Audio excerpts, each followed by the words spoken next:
नमस्ते दोस्तों। तो आज हम बात करने जा रहे हैं ऐसे खौफनाक हादसे के बारे में जो कि हाल में ही हुआ है, और इसके बारे में हम सब कुछ जानेंगे कि कैसे हुआ, क्यों हुआ, किस लिए हुआ। ये तो भारत का बच्चा बच्चा तक जानता है कि क्या हुआ, लेकिन कोई नहीं जानता कि क्यों हुआ, किस लिए हुआ और कैसे हुआ। ना ये आपको न्यूज़पेपर वाले बताएंगे, ना आपको ये न्यूज़ चैनल वाले बताएंगे। तो चलिए शुरू करते हैं। जो विक्टिम है उसकी 36 ओवर की शिफ्ट चल रही थी, जिसकी वजह से विक्टिम 36 ओवर के लिए हॉस्पिटल में ही थी। इस शिफ्ट में हॉस्पिटल के स्टाफ मेंबर्स को 36 ओवर तक हॉस्पिटल में रहना होता है। जो काम मिलता है वो करना होता है, कुछ लिमिटेड ब्रेक्स मिलती हैं, और खाना पीना सोना जितना भी होता है सब हॉस्पिटल में ही करना होता है। इसलिए पिछले 36 ओवर से विक्टिम हॉस्पिटल में थी, और रात करीब 11 बजे विक्टिम ने अपने घर वालों से बात भी की। उसके बाद उसने बाहर से खाना मंगवाया और अपने दो दोस्तों के साथ 3rd फ्लोर पे चली गई, क्योंकि उस दिन नीरज चोपड़ा का जैवलिन थ्रो मैच हो रहा था, तो वो देखना था उन्हें। मैच ख़त्म हो जाने के बाद विक्टिम की दोनों दोस्त चली जाती है, और विक्टिम अकेली उस टीवी वाले हॉल में अपनी स्टडी करने लगती है। और उसके बाद रात 3 बजे सीसीटीवी कैमरे में दिखता है कि हॉस्पिटल का एक स्टाफ जो कि उस हॉल से गुजरता है, और इस समय जो विक्टिम थी वो एक लाल कंबल लेके सो रही थी।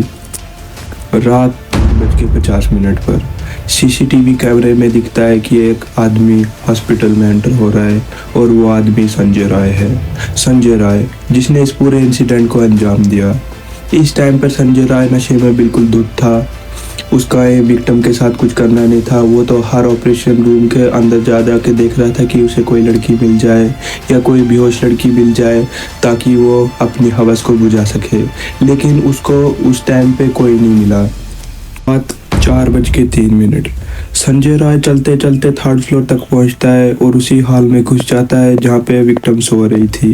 विक्टिम को देखते ही संजय राय उस पर कूद पड़ता है, उसका गला दबाता है, उसे मारता है और उसके साथ जोर जबरदस्ती करता है।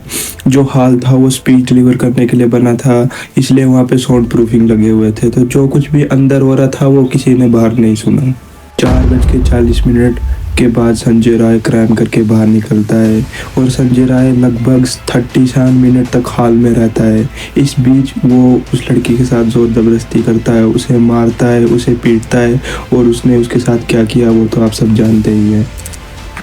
उसके बाद संजय राय बड़े ही आराम से जाके अपने रूम में जाके सो जाता है, और सुबह होते ही हॉस्पिटल का एक स्टाफ मेंबर हॉस्पिटल के उसी हॉल में जाता है जहाँ पे विक्टिम की डेड बॉडी पड़ी हुई थी।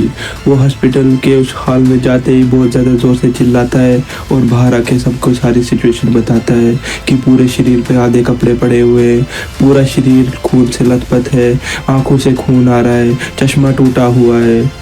और उसके 1 घंटे बाद पूरे हॉस्पिटल में भीड़ जमा हो जाती है। लोग जूते पहन के उस हॉल में घुस जाते हैं, जिसकी वजह से पूरे क्राइम सीन की धज्जियां उड़ जाती हैं।